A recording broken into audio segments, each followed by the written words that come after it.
The energy's always there. I want to say our DBs is our energy of the team. You know, they always making energy and being energetic. But overall, I think it's there, man. I think it's just the want and the will to fight the whole game. You know, when we face an adversity, that's the biggest thing for us. How much confidence do you guys have in Jake still? We got confidence in Jake. Jake's been here before. We all been here with him. We know what it's like. You know, unfortunately, we're going through a bump in the road. You know what I'm saying? It's going to happen. But, you know, like I said, it's adversity. You got to face it, move on. What can you change from a play style standpoint to get the ball out quicker if that pocket does collapse? Pretty much more of a quick game. We didn't really do so much of that last game.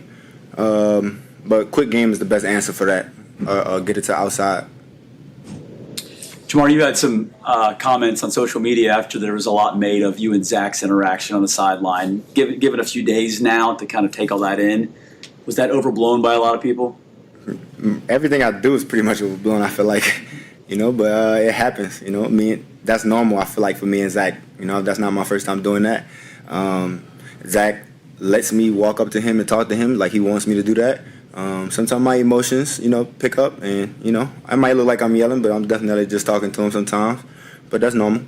For you, I mean, I think people see that and they assume most receivers in the NFL are going to say, "Give me the ball, I'm frustrated." Yeah. You know, what's that conversation like, though? It's half of that. At the end of the day, you got to remember, we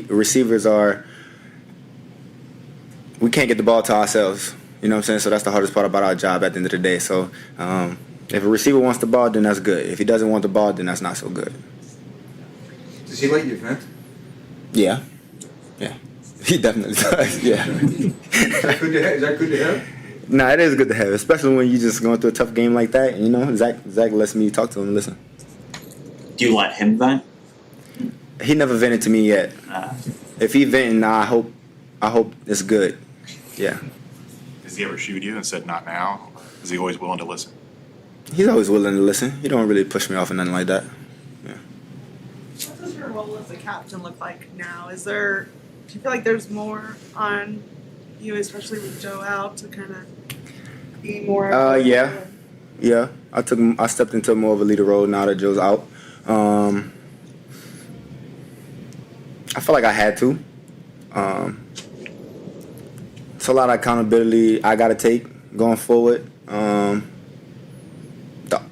For the offense, the receiver room, just the whole team in general. You know, those guys look up to me as one of the best in the league from my work ethic and the way I handle things. So going forward, I got to be that guy. You talk to him? Do you expect him to be on the sideline Sunday? Joe? Hell no. You need to get ready. Don't come out there. They don't need to see it. Probably don't need to see Joe's face. Just get healthy. Come back later. He was around today. Did you guys have any conversations about just like his rehabbing or anything like that, or? Nah. I just said what's up 9 and went to my little cave and hid. So you don't want to see you would rather have him not see him Sunday and have him out working to get back. Yeah. The more time he's sitting there watching us, the more time he's not working. So. Do you think he could help Jake though? Like on the field? Not on the sideline. I mean, yeah. There's always a chance Joe could help for sure. But I mean, hey, it happens. Like it's for Jake to see at the end of the day. Joe won't always have Jake to be there. Jake won't always have Joe to be there. Vice versa. So it's adversity. They gotta feel the pressure. That would make quarterbacks good. They feel the pressure and they make decisions off of it. He was always on the sideline when he had the wrist. Those last 7 games. Did you guys interact at all? He letting you know what he sees, or was he helpful? Honestly, I don't really think we had much to talk about. I think the most he was saying was to the quarterbacks and just like trying to get plays going. But he wasn't really talking to the receivers. Did you do anything different this week, Jeanette, as far as doing anything? No. I mean, I don't think I did. I came every day the same, working every day the same. Do you pay attention to spreads or how much of an underdog you are this week? You're 10.5-point underdogs. What are you talking about, fantasy? Or, no, just... I don't even know what you're talking about. That's how I know it. I'm that lost. Nobody is expecting... My point is nobody is expecting you, or very few people are expecting you to win the game. Oh. Sunday and you're big underdogs. Yeah.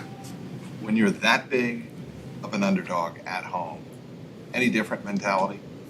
No, I feel like people always made us underdogs. I feel like it's our job to make sure that we show them the wrong. You know what I'm saying? Everybody's gonna have their opinion, but at the end of the day, we worry about what's in the locker room and what we can take care of on the field.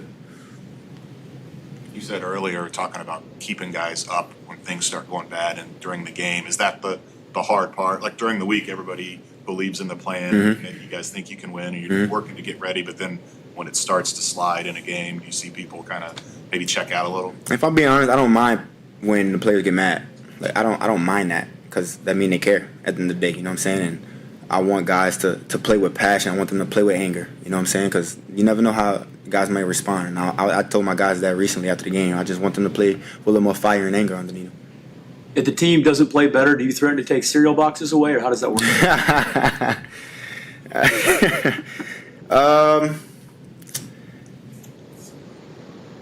I don't really do that, no. I mean, I gave a little speech after the game. Don't want to really say what I said, but, you know, I spoke up to the guys after the game about how I felt about what's going on.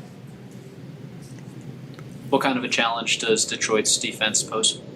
Say it again, I'm sorry. What kind of a challenge does Detroit's defense pose? Well, they got a lot of guys on IR right now, so I think they're going to come out play zone a lot. They're mostly a man team, disguise a couple zones. But majority of the time they playing man, but against us I think they're going to go zone. Do you prefer zone or man? Man, of course, yeah. A lot of guys don't play us. I mean, Denver played us man last year. This year they played us man in the first quarter and went to zone after the whole game, so.